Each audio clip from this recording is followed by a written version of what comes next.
So not many of us have received what? Our second dose.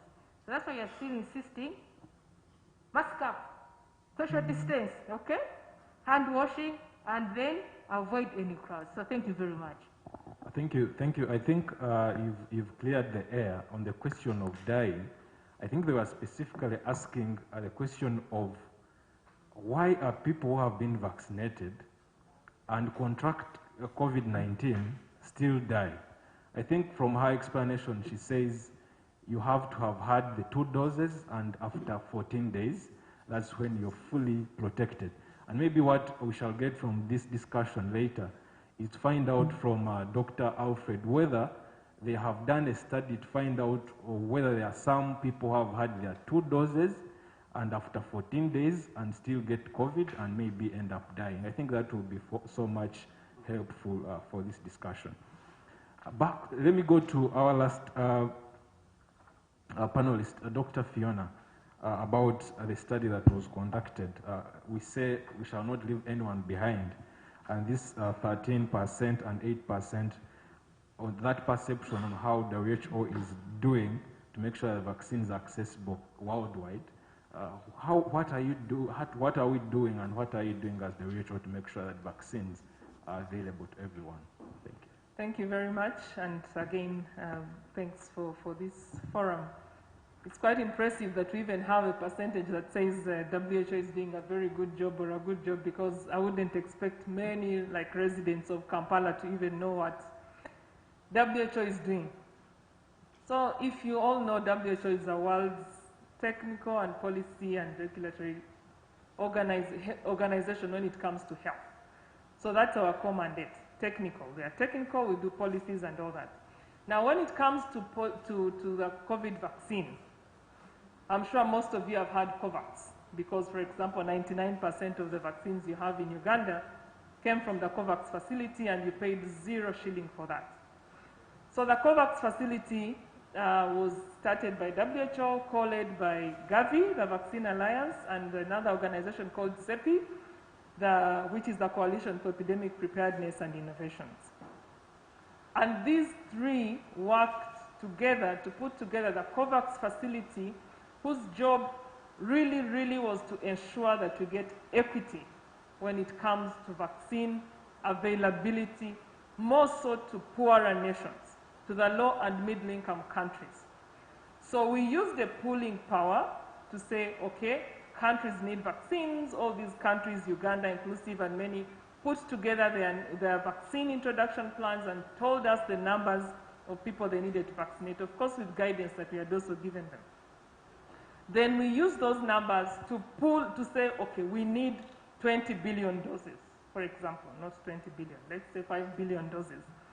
And now we have CEPI, which is part of the COVAX, and their role was research, manufacturing companies and all that, to ensure that now the COVAX facility negotiated for doses, different manufacturers and all that, to ensure that we have enough doses to cover even us, the poorer countries that are not manufacturing vaccines, to ensure that even when the richer countries who have invested so much in their own research, for example, that's why the US is not giving us all their Pfizer or all their Moderna and say they want to vaccinate their country first.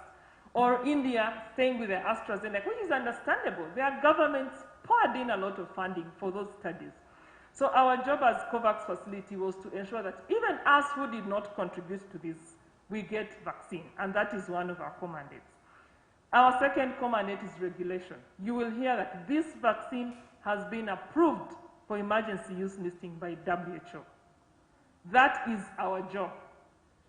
Taking together all the data that these different manufacturers, the processes that Dr. Annette has explained. We look at all this data, visit all the manufacturing sites, go through step by step a whole process of ensuring that a vaccine is safe before it is brought. So we call that regulation.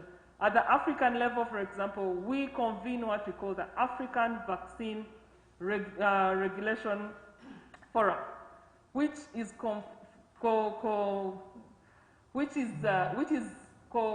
comprised of national regulatory authorities. That's the NDA in Uganda. We have all those from the 54 African countries that come together to make sure that they review all these dossiers from the manufacturers before they approve a vaccine to even come to Africa, even after we have approved at global level.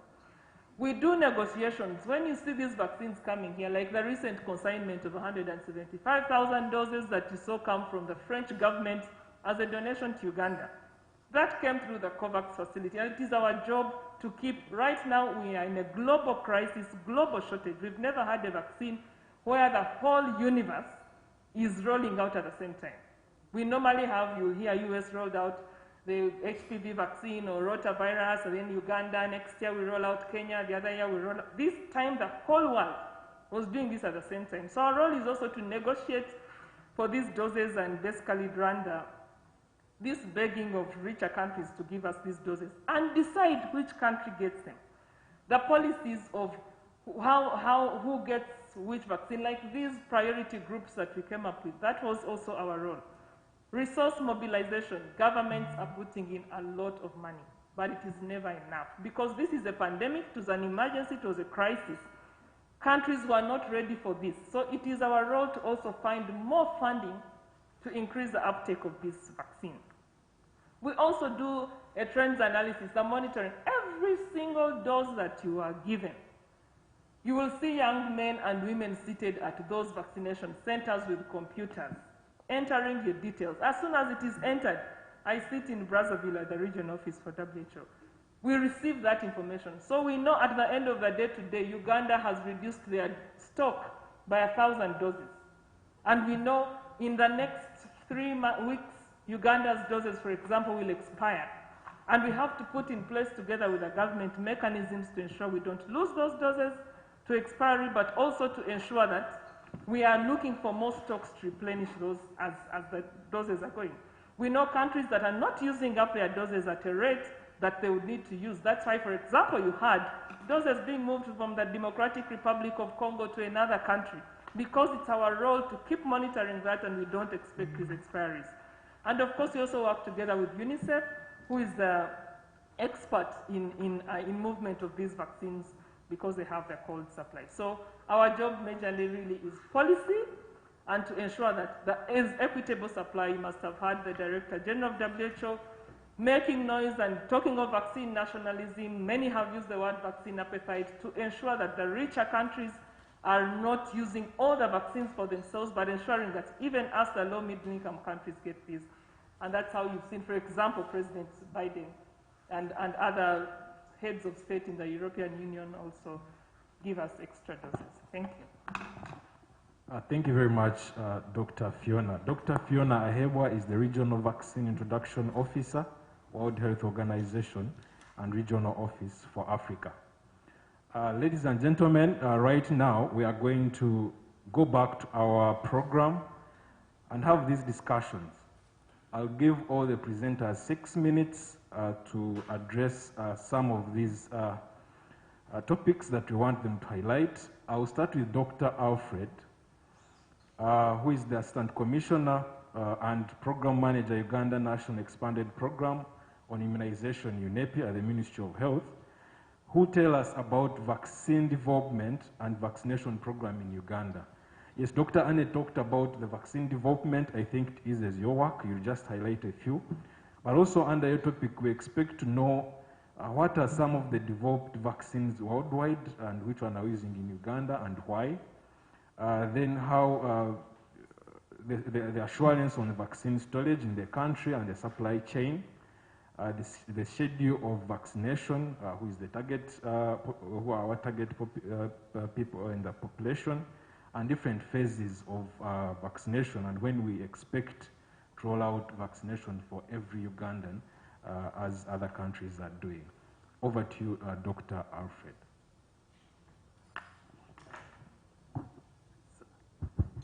So can I just get this issue of deaths out of the way? So Annette gave a very detailed account. I just want to re-emphasize because of its seriousness, just to re-emphasize. Now, the observation that some people who are being vaccinated have died is true. But the assertion that they have died because of vaccination is largely wrong. Do you remember that O-level English? Assertion correct, observation wrong. So the assertion is where we have problem. Now let me explain. It has been observed that some people who were vaccinated died. Did they die because of the vaccine? That is where we now need to start our explanation. Now let me tell you this.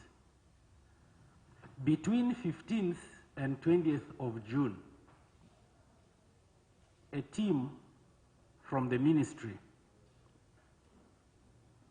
within that period, right? And they reviewed 200 deaths and asked this person who died, was he vaccinated or not?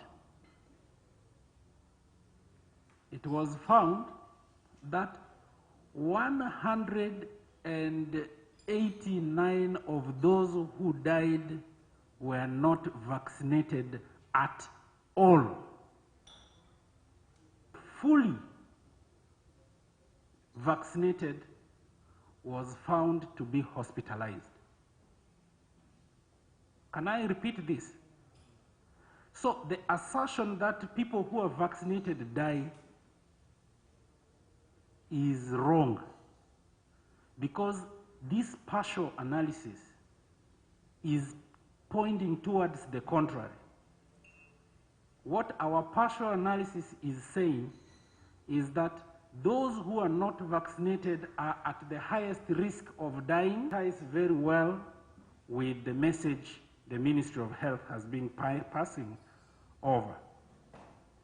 Now, is it possible that someone who is vaccinated could die? I think it is possible. Now, what are the circumstances which could lead to this? We already explained that, following, not caused, it is an adverse event following immunization, not an adverse event caused by vaccination. So what does it mean? It requires that a person who is vaccinated and dies within that period should be fully investigated to know the exact cause of death. Since March, have totally told us different things. There are people who are moving with the TB. There are people who are moving with high blood pressure. There are people who are moving with uncontrolled diabetes. There are those who are moving with the kidney disease, and there are those who are moving with lung diseases. So these diseases are not prevented. Death from these diseases are not prevented by the vaccine. So our investigations, those which we have investigated, have pointed to diseases which are Dr. Sabrina, is when someone completes the 2 doses and stays 2 to 3 weeks, you now expect the person to be protected. And if the person gets infected after this period, then you call it a breakthrough infection.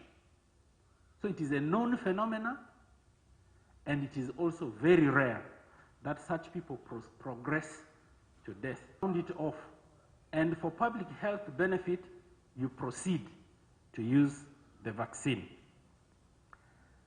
Number 3, there is pre-existing infection. If you get vaccinated when you are already incubating, the vaccine takes 2 weeks to have effect. So, since you are already incubating that disease, if you have the vulnerabilities for the disease to progress to severe disease and death, the disease at this point, because they have vulnerabilities, they have comorbidities. So we have chosen to vaccinate them because of the comorbidity. High blood pressure, liver disease, lung disease. So they are already vulnerable. So when we vaccinate them, it does not stop it from diabetes. It does not stop you from the initial disease which you are having. There is a recent, and he died of heart failure, which was not related to COVID. So I think the information in the public is skewed. And lastly, the owner of the vaccine says you have to take 2 doses to have the desired effect. So if you have got 1, you are partially protected. And the majority of people in Uganda who have been vaccinated are partially protected. So when you put these facts together, you will realize that attribution of the deaths to vaccination is a weak argument. But now also we know, because we live in congregated areas, many of our colleagues who are falling sick because they are vaccinated, we keep them at home, not because they are sick, but we gave a detailed account of his experience where he remained asymptomatic because he's fully vaccinated. So what vaccines do? Vaccines challenge your body. It trains your body to respond to a future infection. So the vaccines are products which mimic, which resemble products which are in. So let me prepare to deal with it when the real COVID comes. So the body is trained to deal with COVID-19 using vaccines, so that by the time you get the real COVID-19 infection, the body will spend less time to respond. Instead of going to pick the guns from the store, the gun is already in the hand.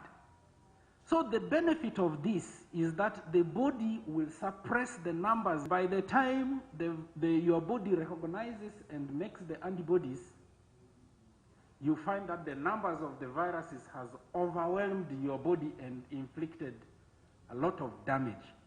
So ladies and gentlemen, we should spend more time talking about the damage which the virus causes to the body, where your lungs become like a mattress which is soaked in water and it cannot breathe. That is the real issue. Let people, and now my main issue really, I want to summarize what you're asking is how we have set our health system to vaccinate people, and in terms of who. Now, many people are waking up to this COVID-19 vaccination today because the vaccines arrived. But I want to tell you, Ministry of Health, UNEP, WHO, UNICEF, even WHO in Afro region, the deployment plan. The plans started when we did not know which vaccine was going to be available.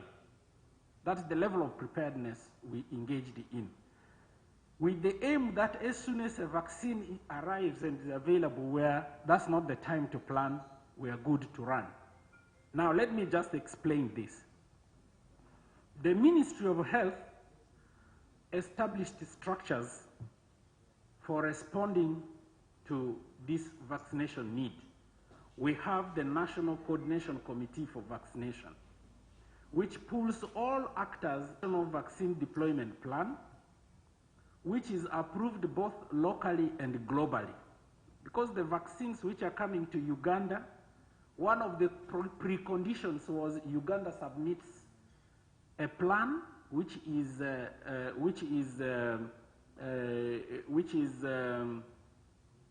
credible, and we did that, reviewed by all the global actors.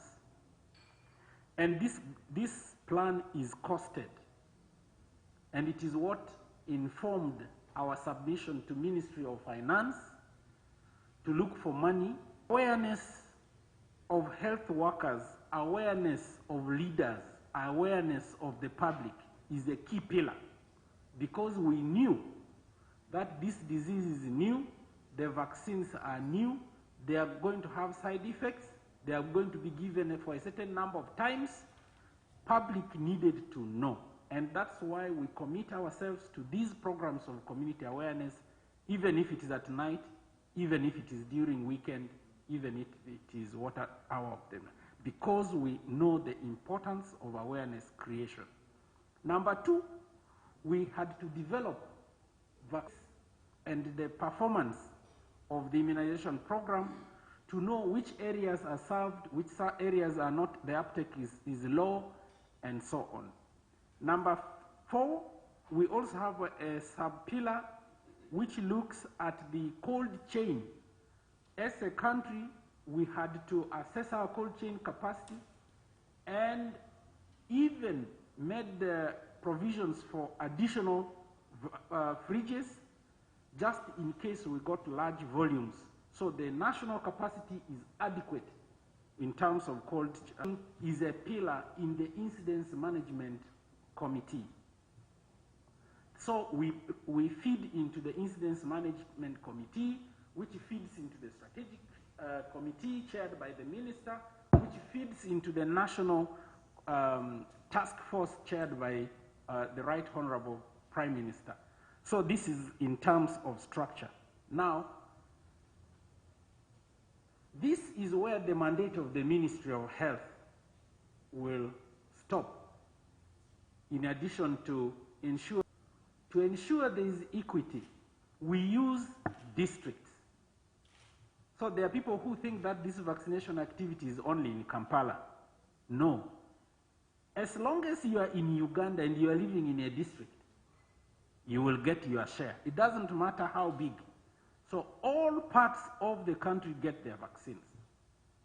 Because we have equity is a key principle in vaccine allocation. Once the vaccine reaches the district, every sub-county is in focus. And once it is allocated, is the plan. Now, the implementation at the district local government level may be the challenge, but there's a whole government there to address those concerns of inequity. In terms of targeting, let me also re-emphasize what Dr. Fiona started with. These vaccines we are talking about are being waited for by about 7 billion people on Earth. Just imagine it in terms of a line of our people first, yeah? America first. Now for you, you are not producing.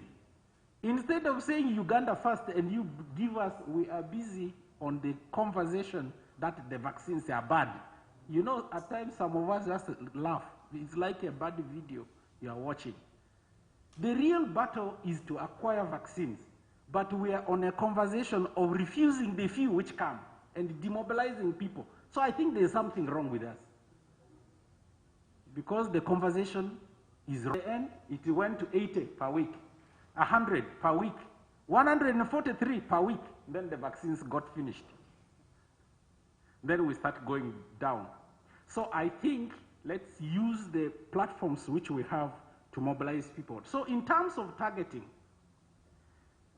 the supply is far short of the demand. So since we knew already in our deployment plan the vaccines were going to be inadequate, the way to deal with years and above, which is 22 million, if we got 22 million doses, there would be no need for targeting. Are we on the same page on this? If we got 22 million doses, there would be no need for targeting. But given that the doses we are receiving are short of the demand, we prioritize. And we are prioritizing in a manner that we want to start the vaccination with those, but good, because you do not need oxygen, you do not need a hospital bed. So you would not be the group to start with. And I also want to say, bringing people who are not in the priority group for vaccination now is an act of selfishness.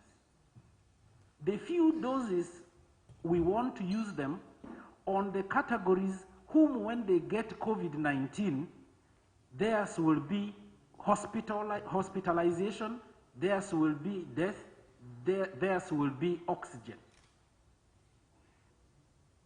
So the objective of targeting is to ensure that those who are at the highest risk of severe disease and at the risk of death are vaccinated first. So these are people with comorbidities. These are people who are 50 years of age and above, and these are people who are at the highest risk of infection by nature of their job, like healthcare workers. A healthcare worker by nature is exposed in a potentially infected area.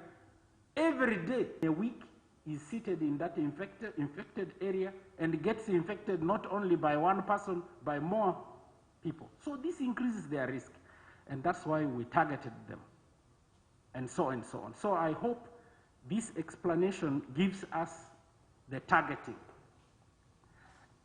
Finally, the vaccines, once the people are targeted, under the situation of lockdown, our priority is that the healthcare system at the sub-county level does what it takes to ensure people do not go and be adjusted based on the assessment of the local managers. The same in the district. So we are cognizant of this, and I'm also happy it came out very strongly in the study, and it is well aligned with our deployment plan. So unless there is anything specific, but I thought I tried to wrap it in a way that brings out the silent issues. Thank you, Doctor. I think more will come when you come to the question and answer session. Right now, ladies and gentlemen, our audience online, let me first recognize the presence of the seniors are here. People are being vaccinated. On the topic of how vaccines work, people would be wanting to understand why should I as a person consider being vaccinated? What is in these vaccines that is of value to citizens in Uganda? What are some of the cautions about vaccines that one should take before being vaccinated? And finding out, why didn't you go for the vaccine? Were you scared? Were you worried? What is the actual issue? Now, the information on COVID-19 keeps changing on a daily basis, and even minute by minute. When the vaccine came in, there was information that pregnant women were restricted from getting the vaccine. But then we realized that actually many pregnant women are dying from the actual disease, COVID-19. And the CDC has recommended very strongly that pregnant women must also be vaccinated. The vaccine that is given to the pregnant women also goes through the placenta and protects the newborn baby. And so pregnant women should be vaccinated. They should actually be prioritized. But I personally feel that if we had all the money in the world and we had vaccines for 21 million Ugandans, probably we wouldn't even be having this conversation. And that probably people would even get their vaccines before becoming pregnant. I hope I make my point clear. So, who should be excluded from getting the vaccine? Obviously, if you got your first dose of the vaccine and you got a really bad side effect, then you may understand that you are allergic to that vaccine or its products. And so you would be considered to not get the second dose. However, we always say that the benefits outweigh the risks. You've heard stories about the AstraZeneca vaccine being associated with clots, but there are so many drugs that are associated with clots, including contraceptives, including various drugs. Pregnancy itself is associated with getting clots, but the benefit outweighs the risk. The risk of getting clots with the AstraZeneca vaccine is like 0.04%. It's so tiny. And I know that adults, I think the biggest fear is with adults. First of all, adults fear getting pricked. That's a fact. And when they get pricked and get pain, they'll start stories of, my gosh, I'm going to probably get side effects.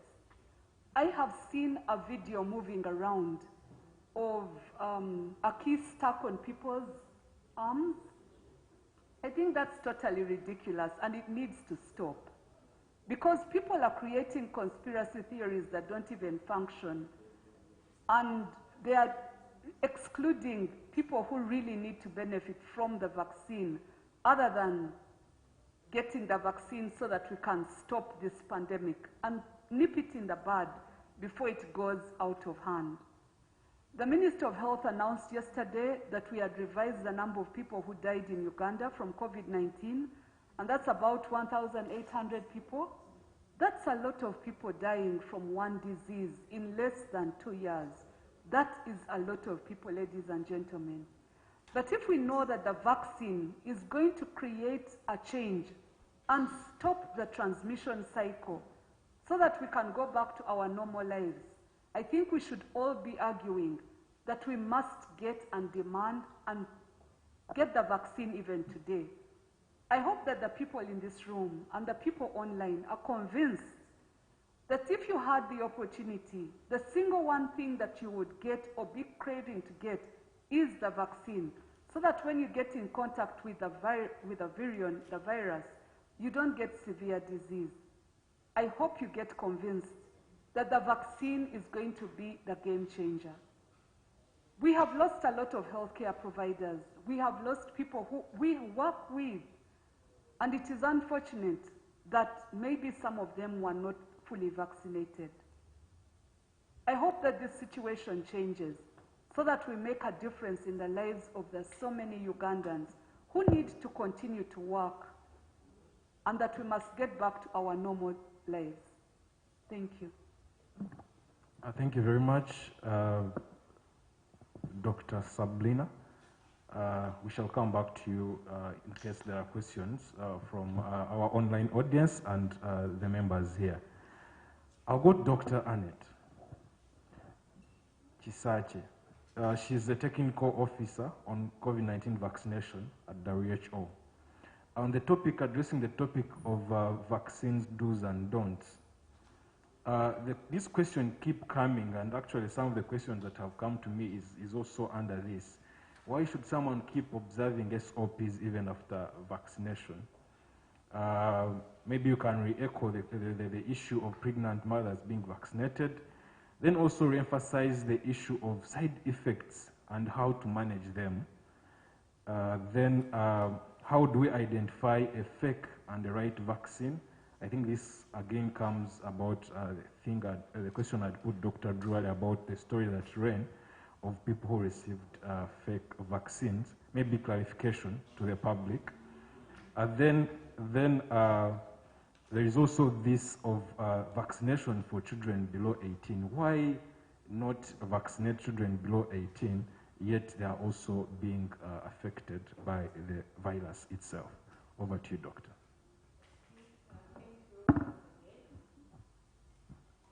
Thank you once again for those questions, the do's and the don'ts for the vaccines. Now let me start as a layperson. What are the do's? And I think this, we've already observed this. Number one, please would like to encourage you to go to the designated vaccination service points so that you are vaccinated from there. Can I repeat that? Please go to the identified vaccination service points. I'm not talking about health facilities. I'm mentioning service points. Because, for instance, for this phase, we've gone to schools, we've gone to churches, and those are the sites that have been identified by the district task forces for vaccination. Why? Back to what Dr. Drale mentioned, we've trained our health workers. Okay? So our health workers have been trained and they've been deployed to vaccinate from those service points. So the moment you visit those right service points, then most of these issues will be addressed. Now, why should we continue adhering to the SOPs? And I know we started the vaccination in March 10th of this year when they rolled out the vaccination, and many of us are actually very excited, okay? But as Dr. Sabrina has mentioned, until we reach a big population with this COVID-19 vaccine or vaccines, 70 to 80% of the eligible population, that is when we can probably come back and tell you, okay, now you can ease. But for now, we cannot. We've only reached on 1% of our target population. So that means the virus is still with all of us. And number two, we are protecting you from the severe form of the disease. You're not to die, but you can easily get what? Infected. And we do not know as yet. You might say a new disease. We are still learning. It's still a new disease. And I think that we need to mention that it's still a new disease. A lot of information is being released every minute. As I speak now, there could be some other studies which have already been released and we have to go back and read. Given that it's still a new disease, we don't know as yet that if I've been vaccinated with my 2 doses and I get infected with that coronavirus, will I infect Alfred? Okay? We don't know as yet. So that's why we need to still protect ourselves. And I'm not so sure if Alfred, if I don't put on my mask, Alfred has the virus and I also get infected. How will this, even if it's not a severe form of the disease, but how will I respond to that infection? So the issue is we've not yet reached so many people, so that's why we need to continue protecting ourselves.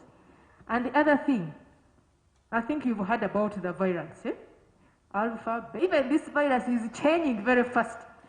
The vaccines we produced end of 2019, 2020, we're dealing with the Wuhan what? Strain at that time. So now along the way, new strains have come in. But so far the good news, the vaccines we are currently using, they also have an effect on these new viruses that have already been identified.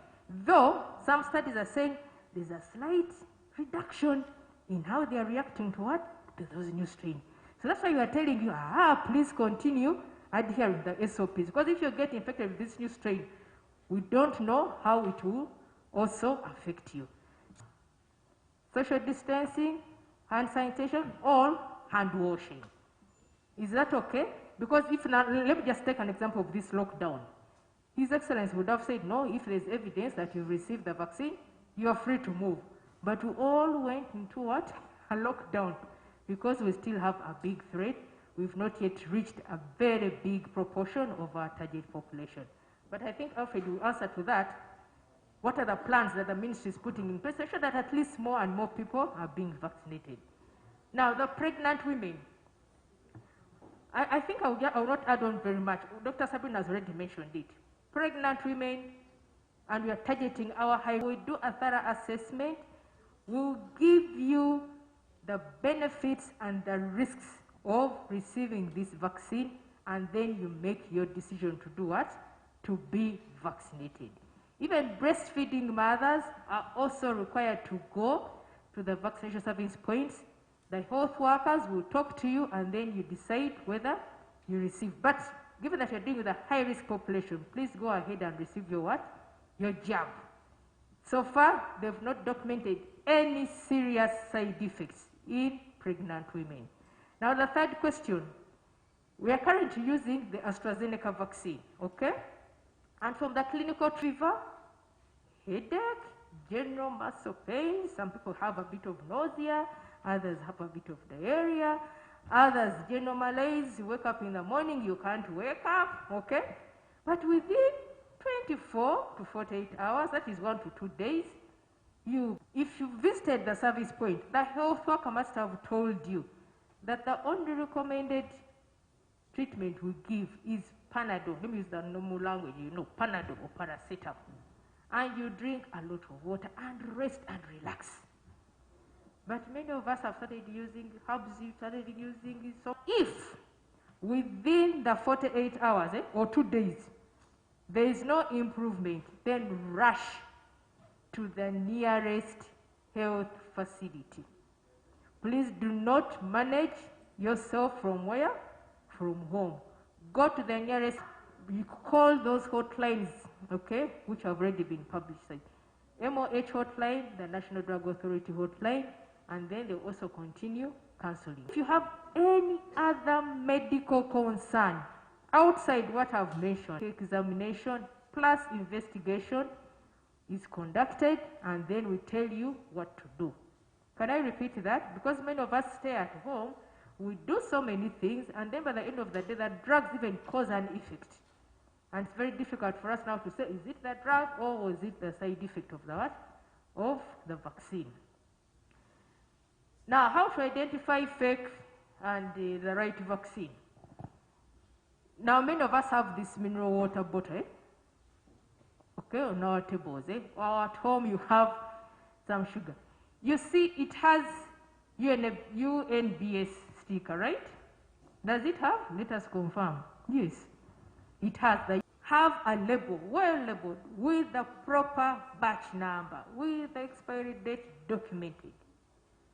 And they are being managed by the national medical stores and then distributed to the district vaccine stores, and from the district vaccine stores sent to those designated vaccination service points. Please, I have to repeat this, because if you go elsewhere outside that, do not blame the Ministry of Health. They've published the service points where you're supposed to go. Now, if you go elsewhere, how sure it is a genuine vaccine?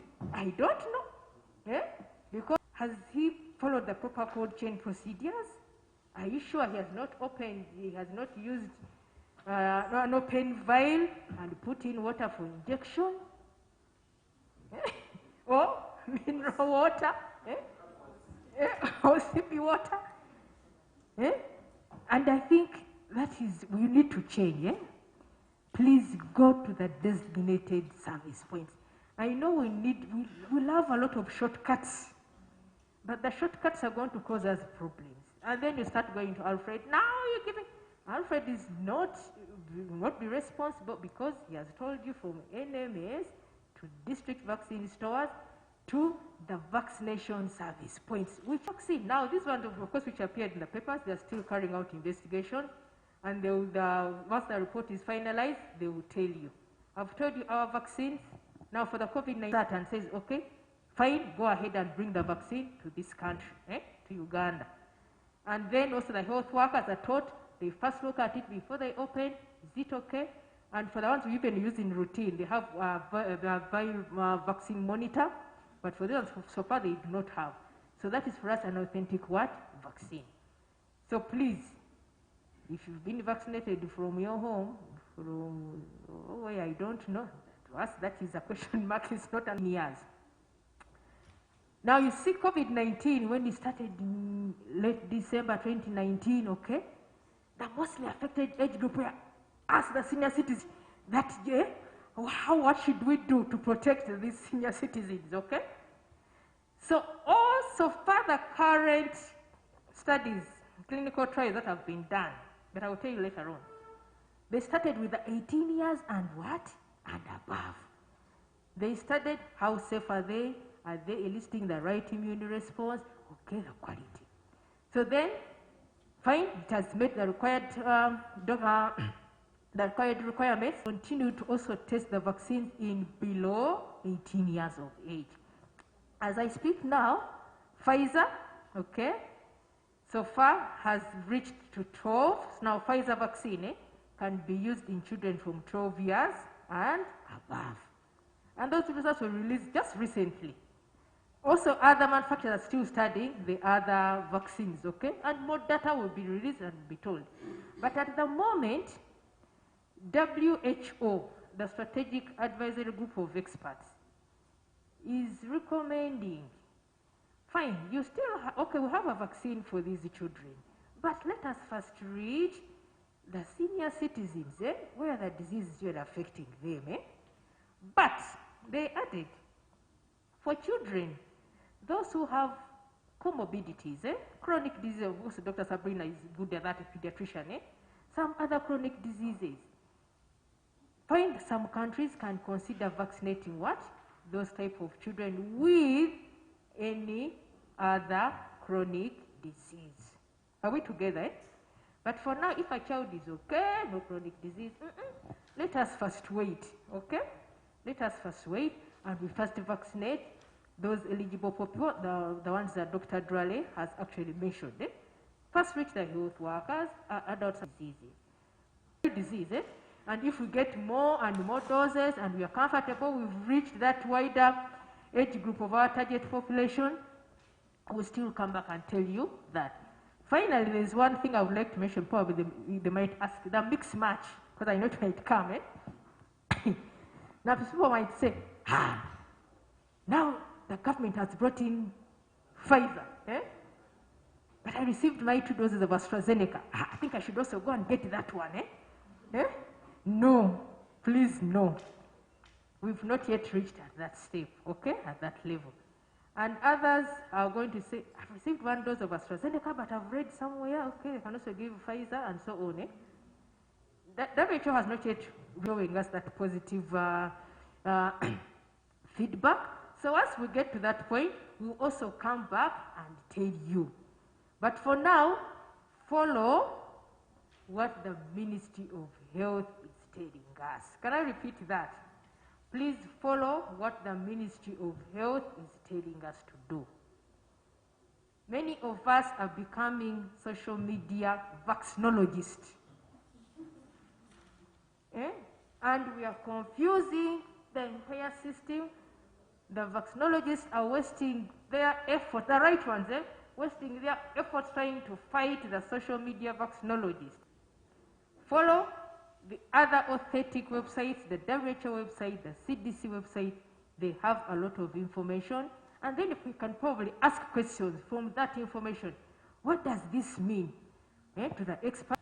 Thank you very much, Dr. Annette, for that discussion on the do's and the don'ts of the vaccines. Right now, I will invite Dr. Fiona to tell us, as a country, let us focus it on the region. How do we stand as a country on the regional level in the uptake of the vaccine? And you can also highlight what are some of our best practices that we can now compare ourselves with the other part of the world that I never wanted to compare ourselves with. Over to you, Doctor. Thank you very much. So over 3 billion doses of the COVID-19 vaccine have been administered. Billion, we are not talking millions. In Africa, we've received about 65 million doses and only been able to administer a country that has delivered about 20 million doses. Sub-Saharan Africa remains with about, how many? 30 million.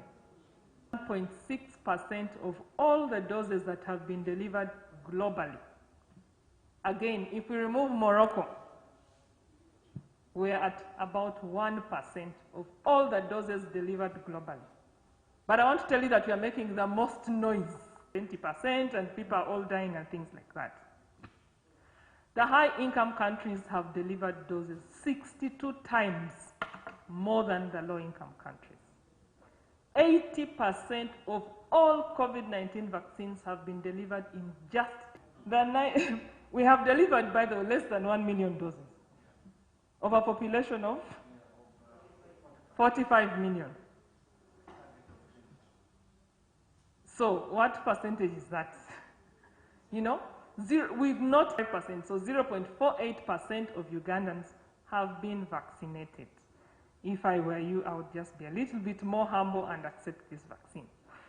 In comparison to about 50% of the UK's population being vaccinated, has also vaccinated 46%. I'm talking of full vaccination. People have received their 2 doses. UK, 48%, US, 46%, European Union, 32%, China, a country with billions of people. And globally, we have 10% of the global population fully vaccinated. In Uganda, we are still talking of 0.5%. So, how are we doing in Uganda? From our website, we have about 9, just a small village, I don't even know where, just around here, of people have been fully vaccinated in Uganda. More vaccines are coming. Dr. Diwale told you many months ago, in June, this country started preparing for this vaccine.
Yeah, it's working.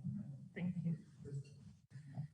So this is what happens when, for example, now, see, we had a technical issue. What?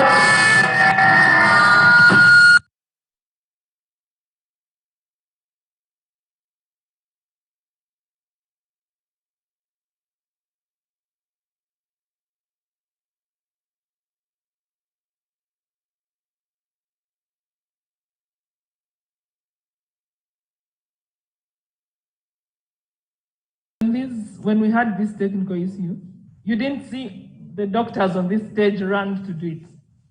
Because this particular issue has its own level of expertise.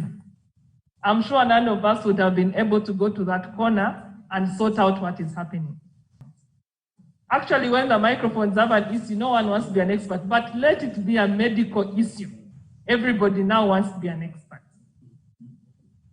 It would be very important for people to also try to be experts in their lanes. So, best practices from your organization program. And I want to repeat that.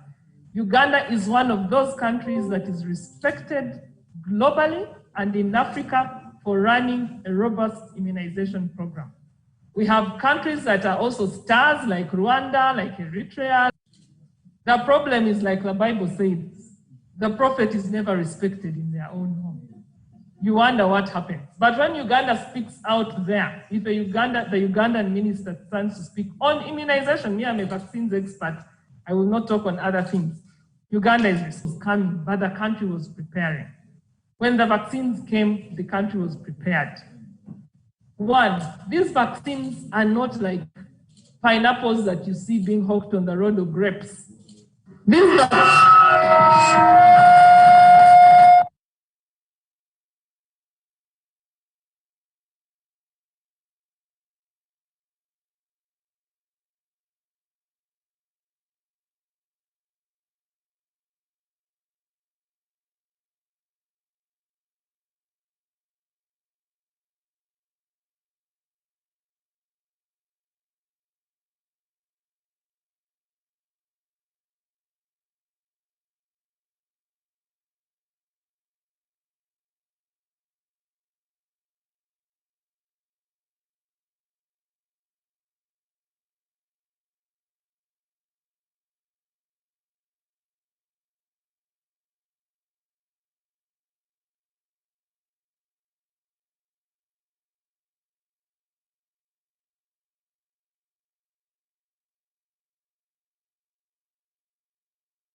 are cold, those colds in a cold